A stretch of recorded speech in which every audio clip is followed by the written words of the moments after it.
entertainment technique. And as long as they're upfront about it, I think that's perfectly appropriate too. It's when they simulate the other two for purposes of their own that I have problems with. But yeah, I do think that all three of those seances exist side by side. I think some of the most interesting seance things that I've read about are like Abraham Lincoln and his wife possibly having seances at the White House, Oh yeah, because of their dead son and because of, whatever was troubling them. They were very into it.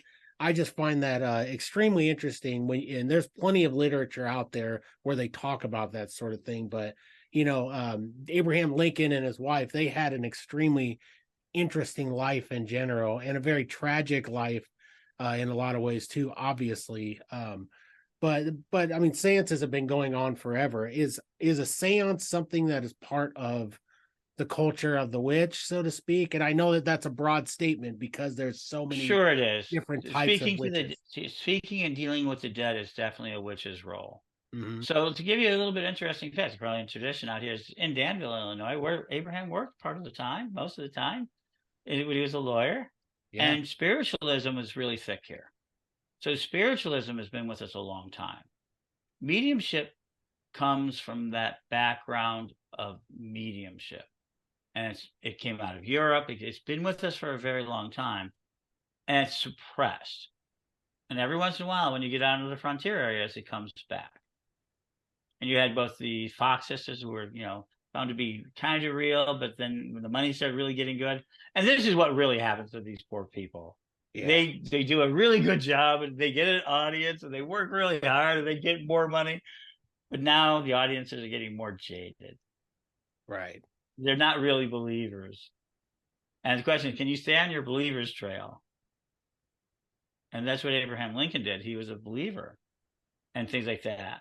And he didn't have these big flamboyant seances in the White House. He had very serious ones. Yeah, yeah. And I believe in those. I mean, if they have nothing else, they have a therapeutic active. But the problem is that after a while, even the best medium who wants to go after those dollars, like John Edwards was famously good. Yeah. And then now he's like, he's half comic because, he's a celebrity. Yeah. We have to make these so that's why I think people get a bad taste about seances and mediumship. Well, I mean, I myself have been to a medium before, and I'm not, and I will say it's extremely interesting. It doesn't matter how you look at it, religiously or whatever. It's interesting the answers that they put. I can say with 100% certainty that whatever this person was talking to had answers to questions about a friend of mine who had died, a friend of mine who I'd been best friends with for 30 years, that only he and I knew. And I felt that was, I mean, that really blew my mind because there's no way possible at all that anyone would know this particular thing. And I don't want to share it with people because that's something between me and that. But I can tell you with the 100% certainty that it was at least interesting, the fact that she brought up something that could not be known by anybody else but myself and this person. And so those are the moments that I say, yes, do I believe in this? Yes. Yeah. That's a personal gnosis. I can't prove to you that it was. Right. But where does the vessel become wrong? Like, Ouija boards, for example, I do not delve in it. I don't delve in I love Ouija boards. I know a lot of people do. Maybe it's my religious superstition. But on the other hand, I do paranormal investigation, and I have a spirit box, that I built myself out of certain things, and there are weird answers and responses that come through. What do you think? What's the difference between a Ouija board and a spirit box? Is there anything? Let me give you something even more bigger right now that you can prove. Your audience can prove beyond a reasonable doubt if it's true. Okay. Dolls, haunted dolls, Annabelles, and all that. Do you know prior to one event that there was hardly ever talk about haunted dolls? They were like really rare and hardly ever talked about. I can only after this. There's only one. Once this one show went on the air on television, it exploded and it's continuing to explode today. Twilight Zone, the doll. The doll, man. You can absolutely trace back the entire haunted doll phenomena of the modern age to that episode. And what an episode, right? And it's created an egregor. It started creating an egregor, a hole in reality. Yeah. It's not supernatural. You talk about supernatural invasions. Now we have lots of haunted dolls. Where did they come from? We're manifesting it, apparently, right? So that's a good one, right? So You you're can they yes, can that's a great one, as a matter of fact. But so people are Ouija boards. manifesting this stuff. Are Yeah. they doing the same thing with that? I guess. So basically, in the 1960s, the evangelical, the Billy Graham crusade, early Billy Graham, Mm-hmm. Yeah, absolutely. Pat Robertson, all of them in their 60s when they were still young, and that went after everything hippie. And the Ouija board got to have a bad reputation, and some idiot started making these stories about how they were having bad things, and you've just been rolling down. Prior to the 1960s, Ouija boards didn't have that much negative thing, and they have, the fact that the guy who created them fell off the top of his factory in Chicago. The factory in Chicago burned down. So there is this sort of idea that it's a dangerous tool, and if you go to that paradigm, yes, it's a dangerous tool. If you're now believe it's true, Right. and you reinforce it's true, and you make it true, right? Yeah. Then it's true. But you know how come it's not true? Please tell us. They sell over 150,000 Ouija boards a year, not a day, a year. Mm-hmm. Shouldn't we be having a raging exorcism problem right about now? Wouldn't the government, if half the things are true, wouldn't they actually be going, please, we've got a Ouija board active. These teenage girls threw it out of their grandmother's audience. We've got another infestation. Please call the Catholic priest. Please call the Catholic priest. We've got another one. Would we not? Would it be not against You would think the law? National Guard would be storming houses, like slapping them away from people. Right. I mean, truly. I mean, yeah. if we had even if 1/10 of 1% of them produced the type of activity that we're seeing everywhere, Yeah. that would be 150 homes a year. Don't you think we would have more than just the paranormal people hanging around scaring themselves with their little cameras? We would have, oh my God, another Ouija board house. We have now confirmed this fire was caused by a Ouija board. We need to, and every politician in the world would be against them. No, come on. If they're paper and that. Now, do I think they're a dangerous psychological tool? Yes, extremely dangerous. Right. Okay. How do you approach it? How do you use it? What's the egregores that have now attached themselves to it? Because there are 10 to 15 to 20 cases of people going to the hospital over a Ouija board psychosis. There is more than 100 cases a year of Ouija board induced psychosis. So the problem is people don't know how to use it, right? I mean, yeah. One could say the vessel, just for argument purposes, the vessel is bad only because it provides a vessel for people to do something they don't understand, where it is bad. But in the purest form, just having it, if I don't have one, but if I had one sitting here, that would make me an evil organization or something, looking to take over the world, or even that danger. Right. Yeah. So all possessions, includes the shadow people we're talking, all possessions require one thing. Can the Ouija board induce this? Sure, we can. And that is, do I accept a negative being into my mind? Right. Into my life. And can that happen on a Ouija board? Certainly. Does it happen on the majority of them? Like I said, no, we would have a whole police department dedicated to that. Yeah, the Ouija board police. Right. And the same would be true of tarot card police. Some people say the same thing about tarot cards. But if you're open and are looking and are willing to let a negative entity in, it can come in any number of occult practices. Right. Are there occult practices that allows you to absorb a negative entity? Yes. Is Ouija boards one of them? Yes. Is it likely to happen? No. Right. Right. On that. So it's a matter of what you accept into your life. And Christians are trained, particularly trained, to be possession vulnerable.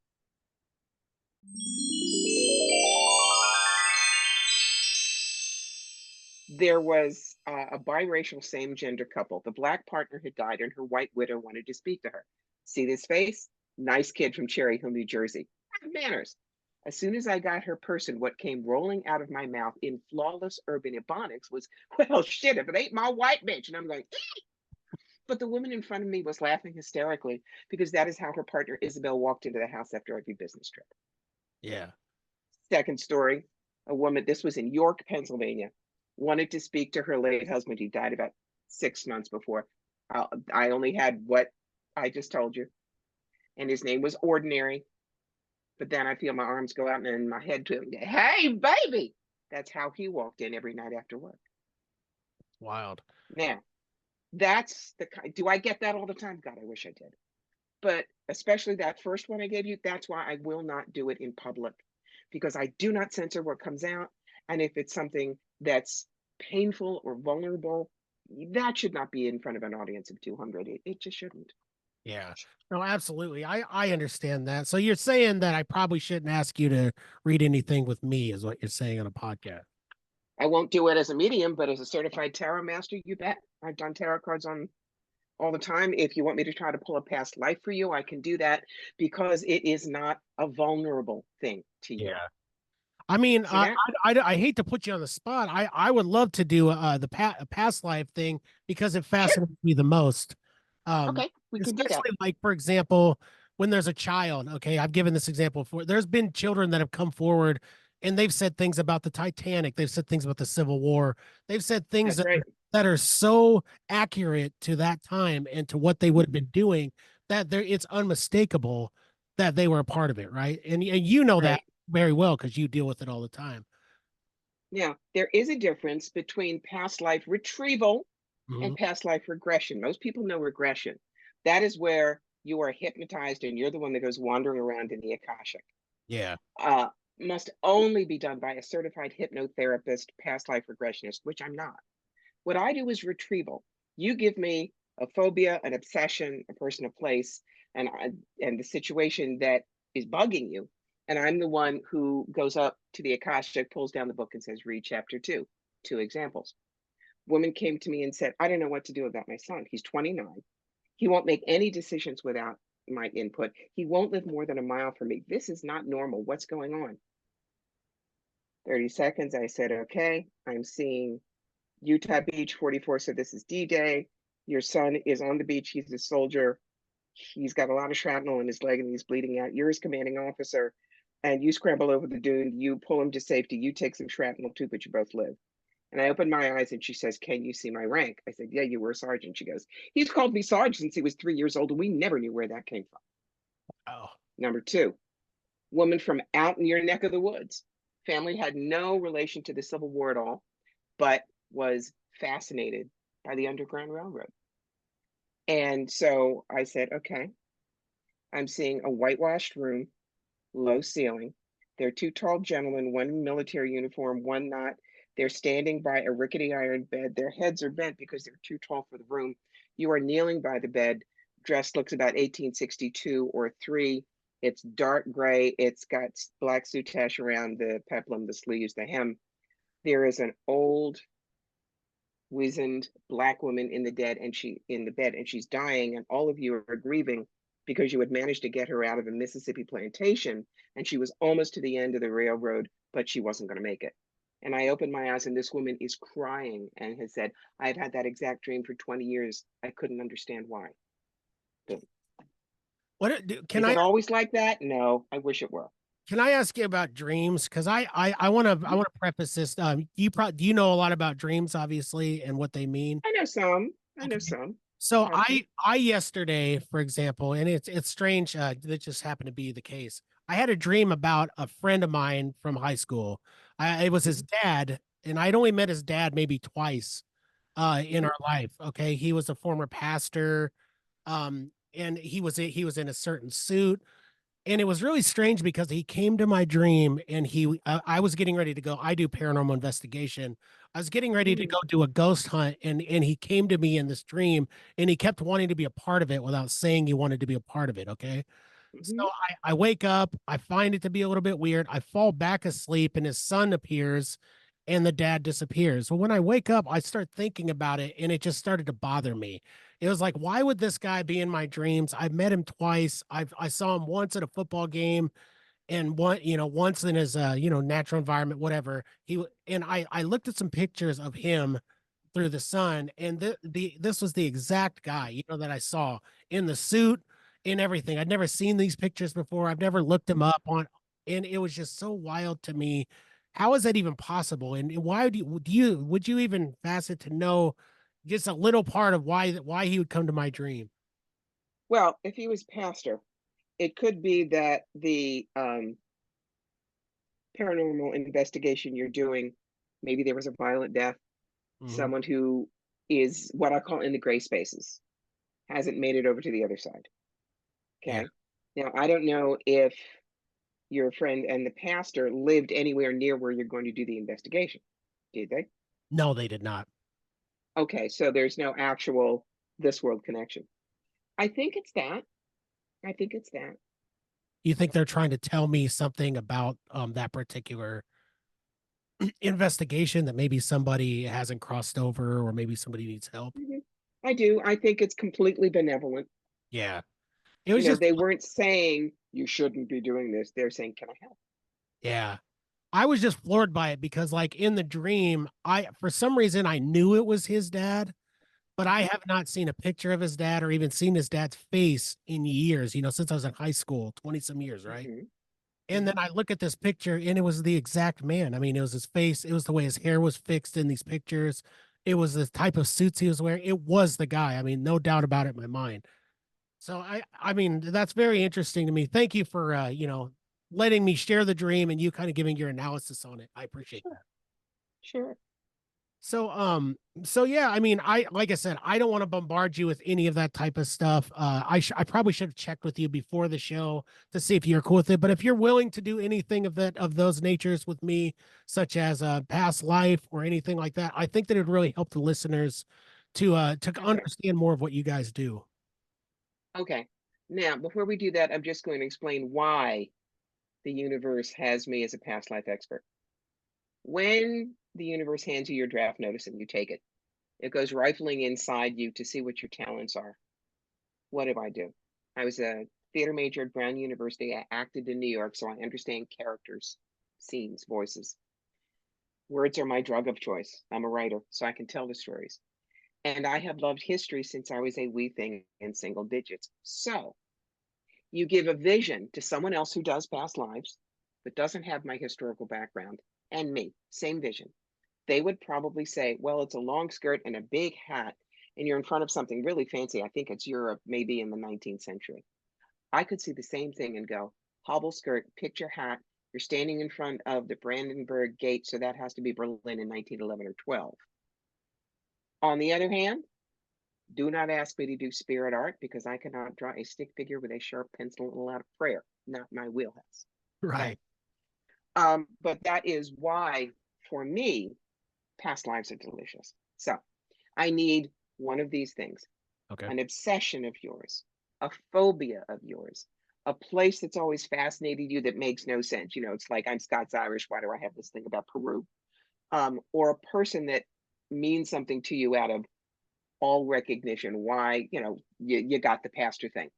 That's not a past life, but that's an example of why would this person be showing up? Okay. An obsession of mine is music. A phobia of mine is snakes. I would say, what were the other two? I'm sorry. That's okay, because normally it's just you pick one. But the and I'm a herpophobe too, baby. I can't even look at a picture, but I am already seeing what this all is. You are talking New Orleans, you're talking, Bourbon Street, you're talking Preservation Band, and you're talking people who do voodoo and Santeria. Okay. And you wanted to be part of a particular band down there. It wasn't the Preservation Hall Jazz Band, but it was, proper New Orleans music. This was in the 30s. And you weren't really good enough, but you kept pushing and you kept practicing and you kept pushing. But you pushed the wrong people and you just annoyed people because you kept coming back at the wrong time, making the wrong offerings in terms of what you could play or things like that. So one of these days, a friend of yours, another band said, son, you're going to get something dropped down your back that you are not going to want. And you didn't think snakes, but you were finally invited to audition, supposedly. And you walked into this darkened hall and somebody dropped a cottonmouth down your back because that was the way they were going to get rid of you. Oh my goodness. That's terrifying. And Mhm. so how do I apply this, knowing this now, how do I apply this knowledge to my current life? Very simple. You can stay afraid of snakes, but nobody's going to drop one down your back. Um, you're, I think, much more trained and accepting of where you're appropriate for music and where you're not. When you go, if have you ever been to New Orleans? I have not. I've been close to New Orleans, but never been there. You're going to get the feel of it, Bourbon Street, Jackson Square, and you may get chills. You may get chills. There may be a block, an area you just do not want to go down. Yeah. That's the resonance. But realize this is the fear you've got. Now, what we can do is we can understand this is how we make decisions in this lifetime. I'm not going to give you the details, but in my immediate past life, which was in Chicago, I died in 1949, childbed fever, sepsis. It was a miscarriage. I was in a Catholic hospital where the nurses were nuns. They found out the kid was illegitimate, so they left me to die in filth and agony because they figured that was God's judgment on me. Well, I knew when I was 13, before all of this started happening, that I did not want children, that a child was a 9-month parasite that would kill the mother. I mean, there was nothing in this life that ever said anything like that to me. Absolutely. But I'm 69 now, and I stuck with it. I have never wanted children. I was born without the mommy gene. I'm a terrific aunt, mind you. But because of the horror of being pregnant and dying that way, my higher self, my soul decided we're going to heal that fear this time by not having kids at all. Yeah. So you applied it in your life for Mhm. how you felt it was going to. I mean, I don't see myself grabbing a snake anytime soon. I like No, when I'm no, playing, I run from gardener snakes. You know what I mean? Like when I see them, I literally scream out loud. And I'm a big guy. I've been able to handle myself throughout life, but the snake scares me to death.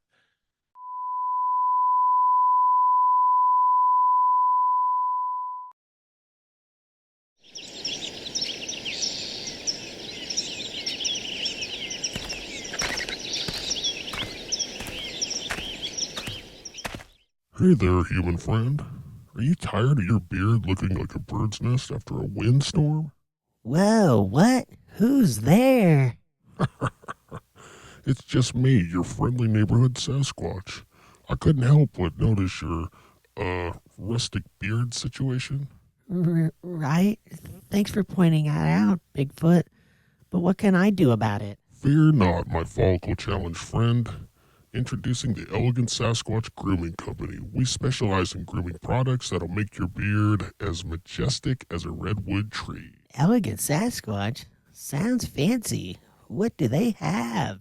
We've got everything a discerning Sasquatch or human needs to keep their facial foliage in top condition. Beard washes to cleanse away the forest grime, beard balms to tame those wild whiskers, beard oils to nourish and hydrate, and beard butters to make it as soft as a bunny's fur. Wow, that's quite the lineup. Why should I choose the Elegant Sasquatch, though? Because, my friend, we believe in sophistication for our outer beast. Just because you're a Sasquatch or a human doesn't mean you can't be classy. I never thought I'd hear a Sasquatch talk about sophistication. All right, you've convinced me. Where can I find these products? Head on over to the elegantsasquatchco.etsy.com and use the code SUPERSHOW to save 20%. Your beard will thank you. Thanks, Sasquatch. I'll make sure to check it out. And hey, maybe next time we meet, my beard will be as elegant as yours. Now that's the spirit, my friend. Happy grooming.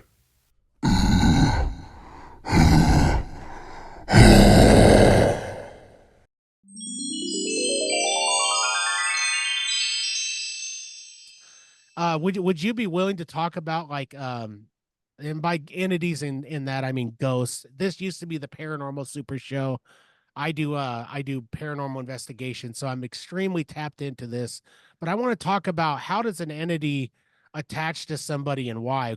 Do you have any answers to that? Mhm. So, and this sounds so terrible, but usually we invite them in. The most common place where you find an entity attachment is in little children Mhm. because they are brought up in a toxic environment and they want somebody to save them.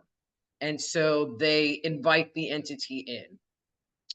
More in adults, where I've seen it come up is people do automatic writing. I'm going to say Ouija board, but Ouija boards have such a bad reputation, but it could, depending on how you decide to use it. And people that are doing channeling, they're inviting spirit to come around them and to communicate with them. Mhm. And when they come, especially as an adult, they start off all loving and kind and giving you all kinds of really great answers and information.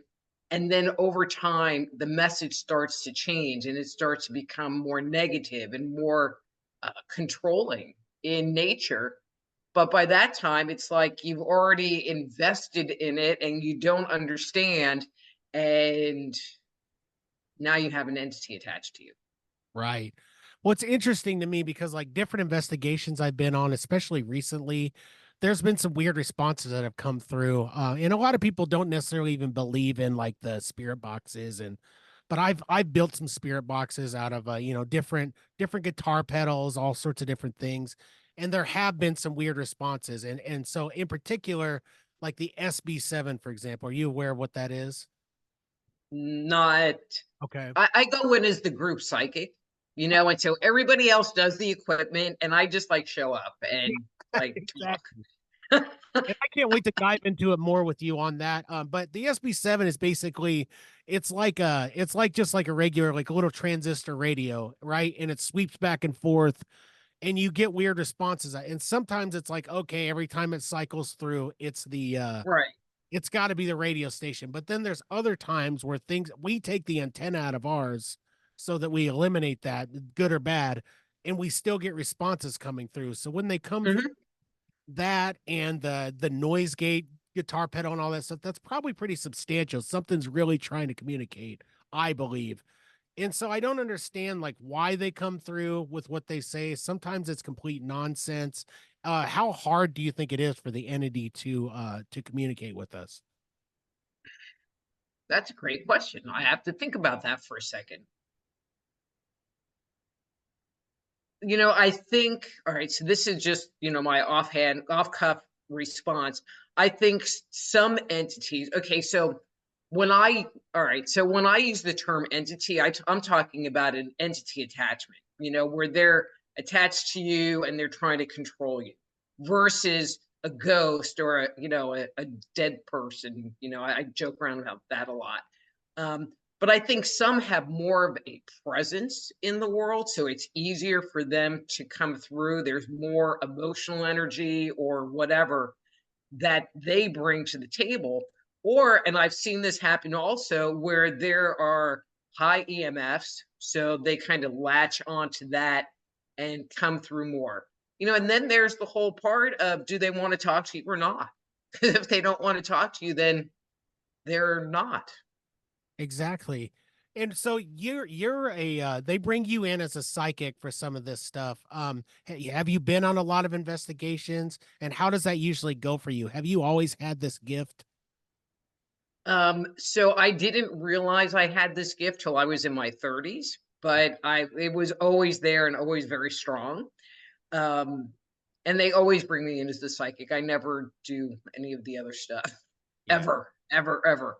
Um, and it's interesting, I was really involved with a group, and at this time, it's been quite a while, and I've just recently kind of hooked up with a new group that's not real active, but that's okay with me.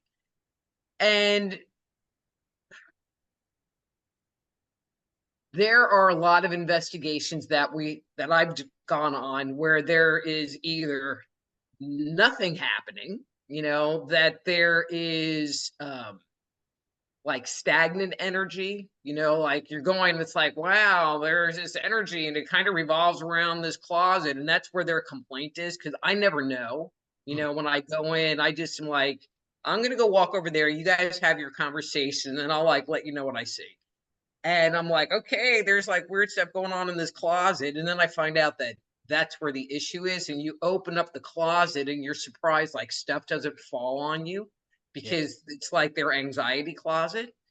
A lot of investigations have just residual energy, where there is the impression of a spirit, but it's not an active haunting.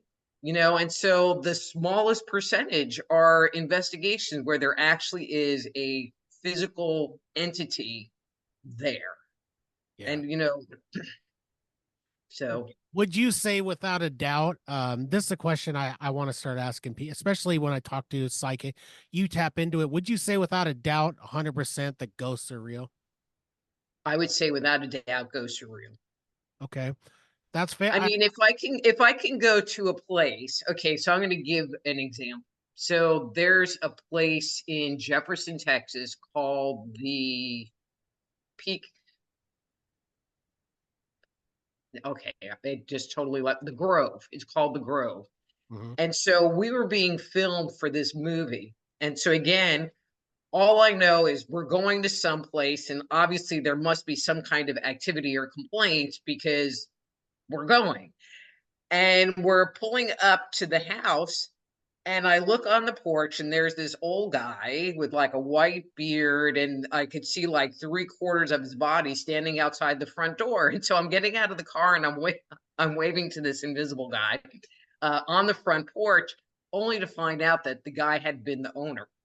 Because I started talking about it, and they're like, "Oh yeah, that's so and so," and I see pictures, and it's like, "Oh yeah, that was that guy." Wow. So how would I, where would that come from?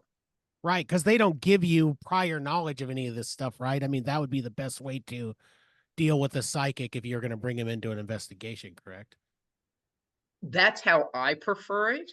There are some that want to be part of the pre-meeting, and I'm like, I'm going to go outside, or they'll start talking, and I'll be like, la, la, la, la, la, la, la.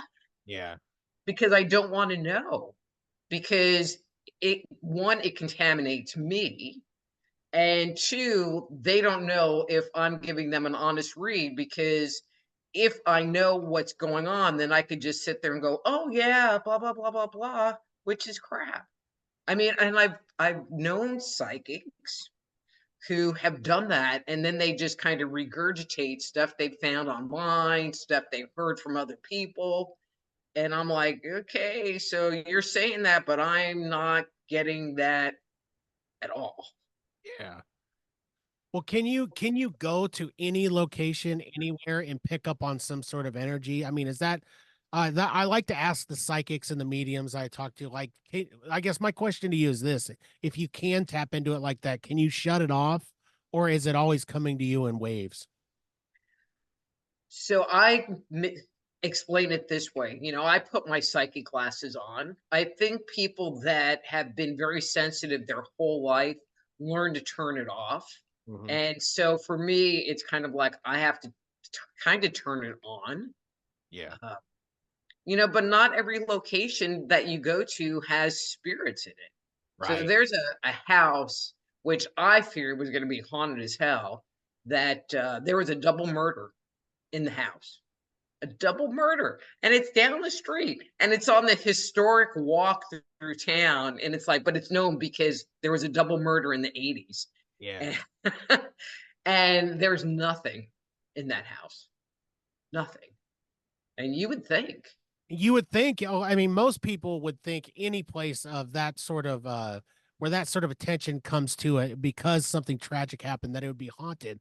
But that's interesting. I mean, that just, I like hearing that type of story, because I think everyone gets lost in the everywhere's haunted, everything's haunted, but it's really not. I mean, you're telling me that too. Just because you're 100% positive there are ghosts, that doesn't mean that ghosts are everywhere, but why do you think they stay? I mean, is it just their energy, or do they stick around for a particular reason? So there are a number of different things. Sometimes it's just their energy that's just very residual. Sometimes, and this is where I think people get very confused. So my belief is that when we die, we can go through the life review process or whatever happens, and just said very simply, we can go to heaven. We can make that transition into the higher vibrational field, and we're free. But it doesn't mean that you're locked up in heaven and you can't come visit. So people will sit there and go, oh, well, we've been noticing this thing, and you find out they have a new baby. The rocking chair is moving in the baby's room, and that's their big issue. And it's like, well, that's because grandma or great grandma is coming to be with the new baby. Right. And so I've had clients that are like, oh, well, I have this ghost. It's like, it's my twin brother. And I'm like, but that's a good thing. He's not haunting you. He's hanging out with you and just being with you. And so acknowledge him and be like, yay, he's around me. Right. And then there are people that don't go through the life review process and, are earthbound and are stuck here. And those are the people that you find in the active hauntings, in the really funky active hauntings.